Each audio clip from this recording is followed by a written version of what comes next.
Concord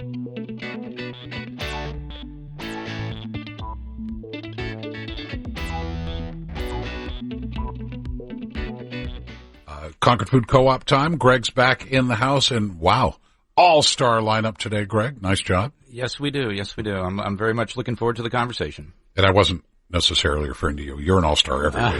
So. Oh, that's good. But it is our pleasure to, we're going to talk about innovative national strategies for ending homelessness in Concord.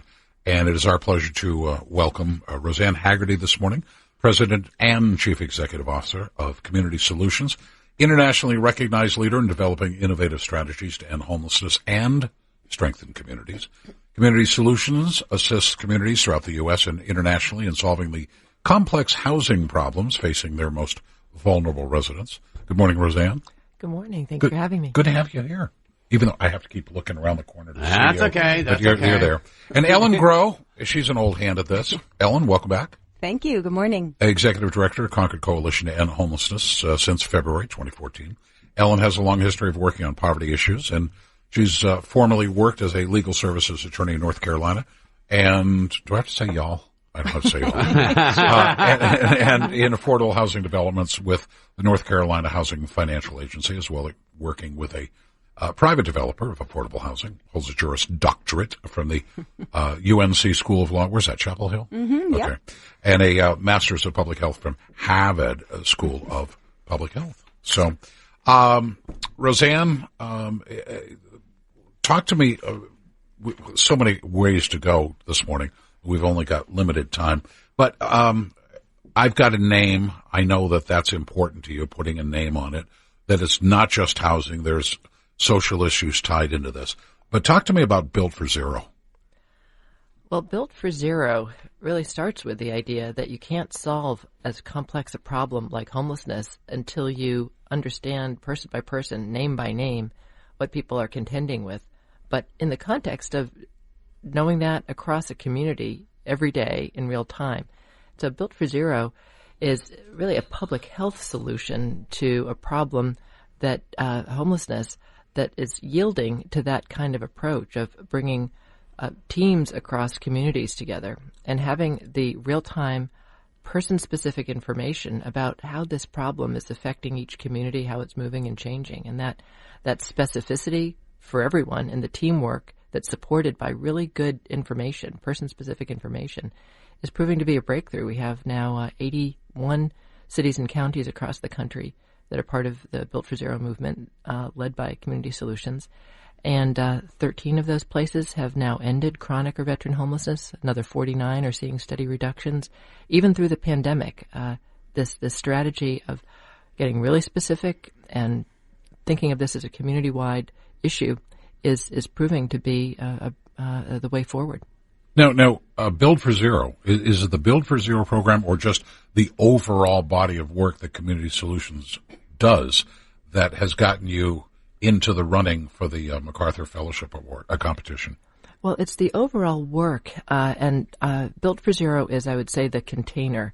It's the strategy, it's the data, it's the insight that you bring public health tools of collaboration and science-based practice, driven by data, and prevention orientation together.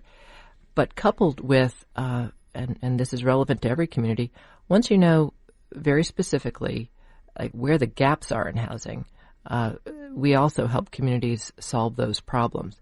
It's interesting right now in the midst of the pandemic, for instance, we are working with communities around the country to help them use some of the stimulus funds that were made available in the spring to acquire properties to serve as long-term permanent housing.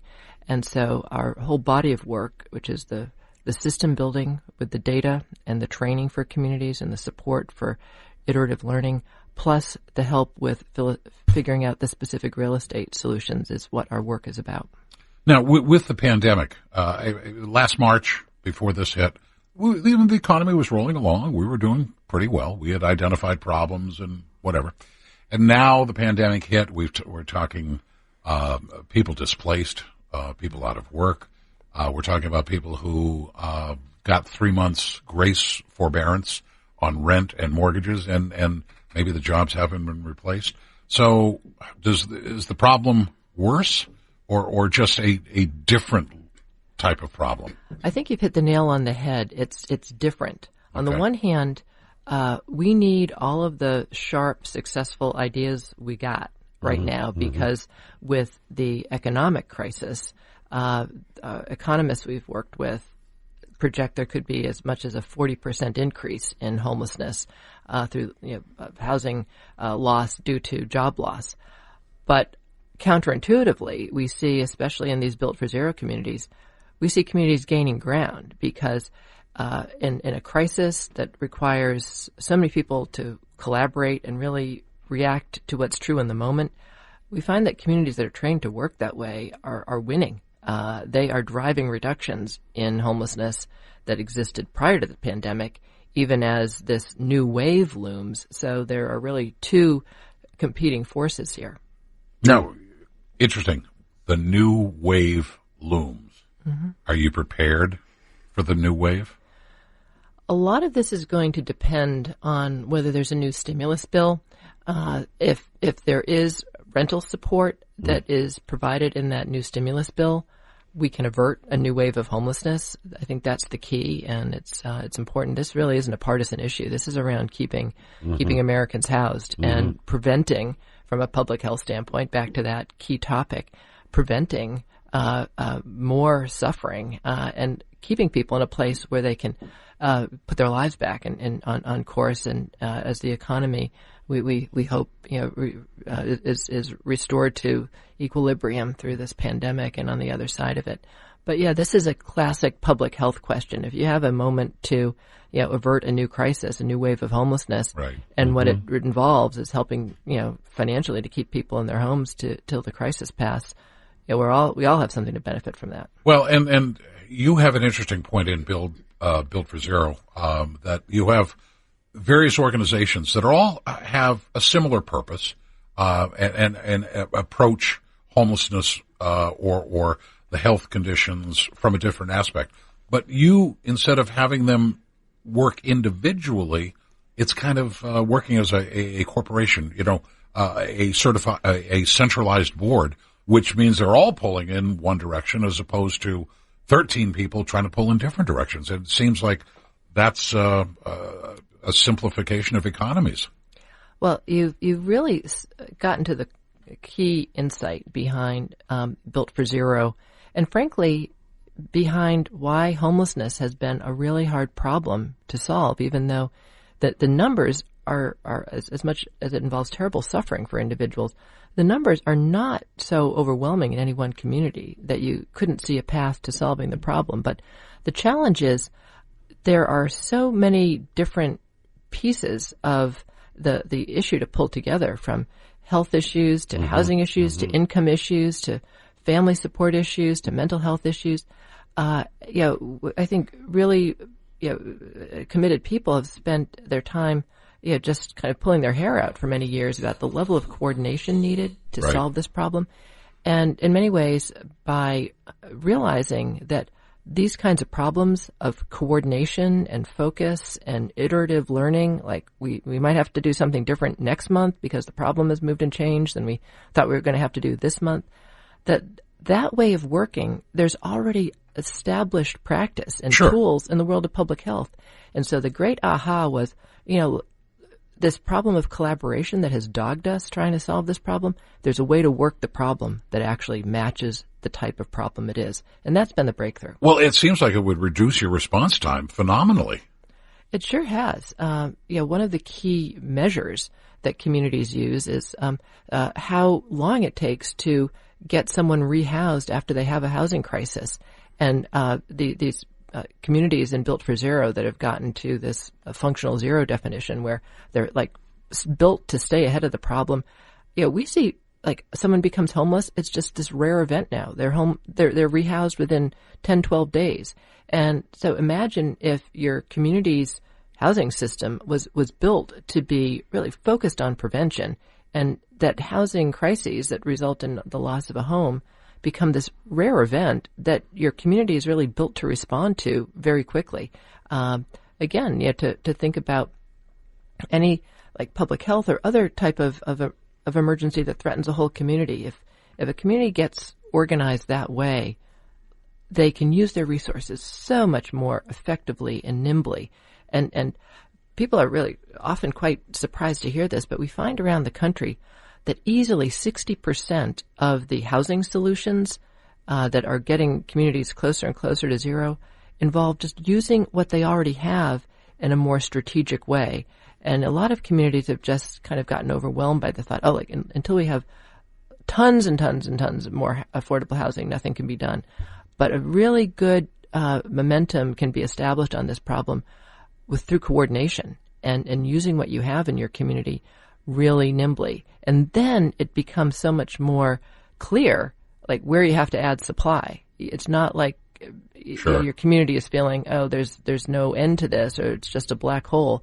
In fact, you can be really precise about where we need to add housing. Okay, Rosanne, we love Ellen. We love the work she does. Yes, absolutely. But having said that, you are now, we're putting you on a 6-month quarantine in New Hampshire. You can't leave. Okay? Just saying. Hey, that would be a happy fate, let me tell you. We would love that.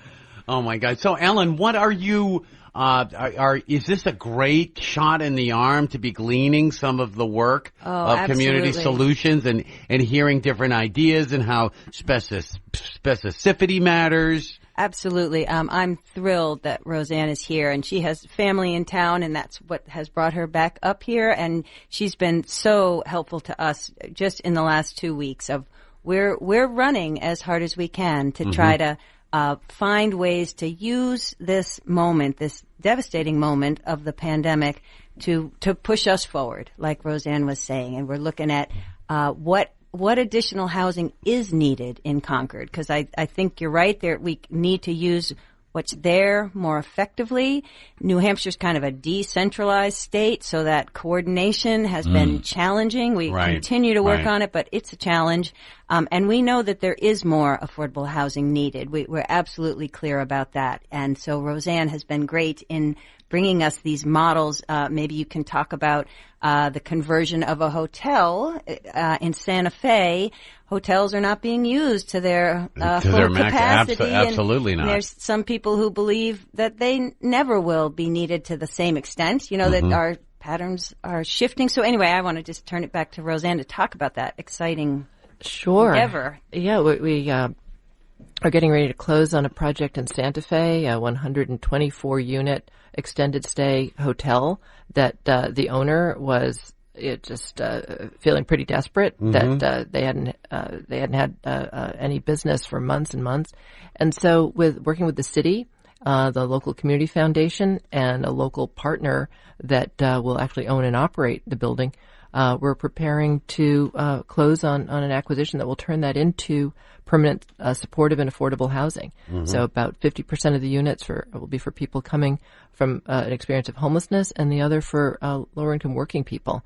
And some of the financing involves using those CARES Act dollars not just as like emergency dollars, but to build an asset base for the community to permanently get ahead of their affordable housing crisis. Wow. And extended stay hotels they're the perfect, you don't have to renovate them at all. They're ready to go for somebody to live in. Absolutely. And we just, working with the same configuration, local partners in Atlanta just signed a letter of intent earlier this week to help the Atlanta team working on Built for Zero do the same thing. I think it's a 135-unit extended stay hotel. Oh, boy. And what are we used to up here? Well, we've got 6 more units, and that'll tide us over for 3 years. 124 at one time is what a great thing. Right. Can you talk a little bit more about partnering? Land is so hard to get in the downtown area. The cost of the land is sometimes very prohibitive for development. The cost of construction. What is the partnering? Who are the partners to make affordable housing possible? It's critical to get the buy-in of your local electeds. For instance, in Santa Fe, the mayor's office really drove this, and in Atlanta, it's the coalition, largely led by business leaders who have been partnering with the not-for-profit sector, really as an issue of civic pride. To what do we have to do? How do we all have to pull together differently? Now, these hotels represent, to your point, Greg, just like this, incredibly significant new opportunity with the pandemic and the profile of demand for hospitality properties changing so rapidly. And this money from the federal government has to be spent by December 31st. So it's actually making it possible for conversations to happen a lot more quickly than sometimes in real estate land. They can go on and on. Yes. But in normal times, and even to use these CARES resources to build up your community asset base for the future, you need the public sector's cooperation, and you need strong leadership from the not-for-profit and local financing sector. Whether it's the community foundations or the local financial institutions. That's really the key. The projects that we're working on that that were like in the mix before the pandemic, often, if they involve low-income housing tax credits, took years and many layers of financing, and that's still needed. But there is just this unique window to jump and to acquire properties that will help everybody. I mean, help hotel owners. Frankly, the hospitality industry, if a couple folks are sinking, everybody's hurting. Wow. So you can shore up that whole part of your sector if you pick these leisure's properties down, off. business is down, and people aren't traveling for business like they used to because, oh my gosh, we could do it all remotely and get it done more efficiently. This has affected the hotel people, and man, what a great use for a community, though. Absolutely. And, it's also, there's an education job just to describe to folks how important it is for the whole community that everyone is housed. And that's one of the other things about the pandemic. I think people are grasping that if there are people experiencing homelessness, it's not their problem. It's a community issue. Correct. Like we're breathing the same air. Yeah. We got to look out for each other. And, homelessness we've seen over the years is, among other things, such an indicator of a community's failure points. Like if the most vulnerable people can fall through the cracks of our mental health, housing systems, we should all be alarmed. That doesn't bode well for the rest of us. All right, we have to take a break. Yes. We've got to give Rosanne. She's like, seriously, ask somebody else a question. I am. Okay, we're going to give her a break. Okay. Let her catch her breath, and we'll be back with more right after this.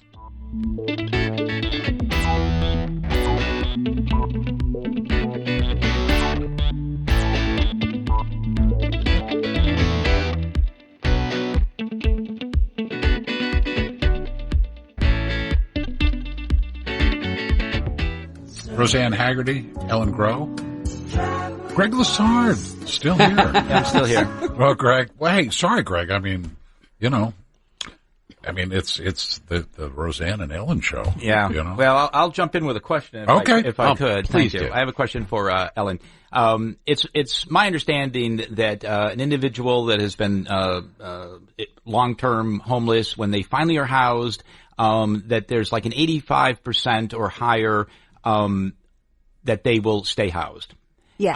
And so it goes much beyond just finding housing for these individuals. It's really about, the supportive housing in the Housing First model. I'd like to go into that a little bit so listeners can understand, why they're able to stay housed. Absolutely. So the model, they call it Housing First because housing is the first thing you need. It's the foundation you need to address whatever else is going on in your life, and that if you don't have housing, it's almost impossible to address any underlying issues, any substance use disorder, mental health, just anything. If you don't have the stability of a home, everything else becomes impossible. So this Housing First model, once you are in a home, you can receive other supportive services that help you address whatever's going on in your life and stay stably housed. And so that's the model we're following. And nationally, it does have I think it's 80 to 90% success rate of staying stably housed. But the supportive services are absolutely key. That's an essential piece of it, as is the housing. You need both parts. So that's the model that we are following. Thank you.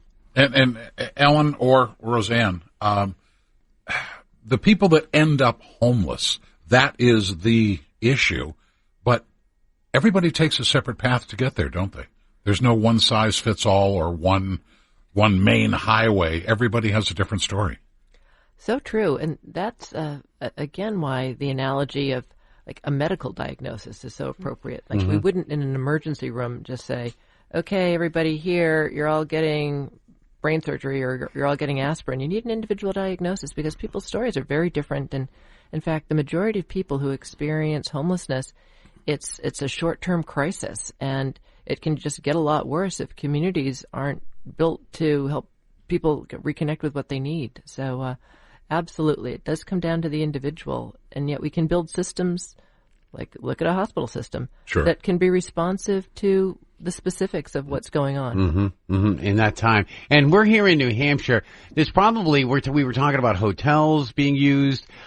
You pretty much, most of your housing should be in a municipality because you have the services there as opposed to being in more rural New Hampshire. Well, transportation becomes an issue then. Sure. Yeah, transportation is a huge issue in New Hampshire. I think that our affordable housing crisis in New Hampshire covers municipalities and the rural areas. Right. My focus is obviously much more on Concord, so I'm way more familiar with our issue here. But I wouldn't say it's just a city issue in New Hampshire. Right, but at the same time, if you're going to put somebody somewhere, in order to have access to the services, you're probably more likely to see it in a metropolitan kind of area. And especially with our lack of public transportation across the state, you need to be able to walk to your job, to your doctor, to wherever else. To wherever those services are, to make it most effective, like you were just pointing out. Rosanne, we've got about 45 seconds left. Your organization, Community Solutions, one of the 6 finalists for the MacArthur Foundation's 100 and Change competition. If you win, the prize is $100 million. That is is that a solution or is that one big Band-Aid? That's a solution in our book. Okay. It would be used to implement our strategic plan for the next 5 years, which is to get the country to a tipping point where homelessness is just understood as a solvable and urgent public health problem, and we've removed the barriers that are keeping communities from getting that job done. Wow. There you go. All right. Well, look, we'll have more chance to talk to Rosanne because she can't leave New Hampshire for 6 months. Rosanne Haggerty, Tony benefits us.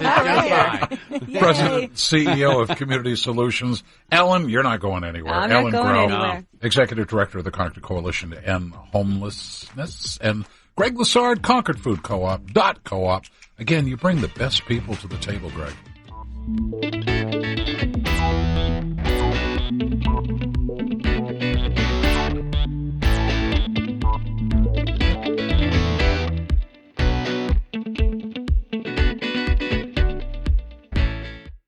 If you're in the mood for real food, it's Concord Food Co-op.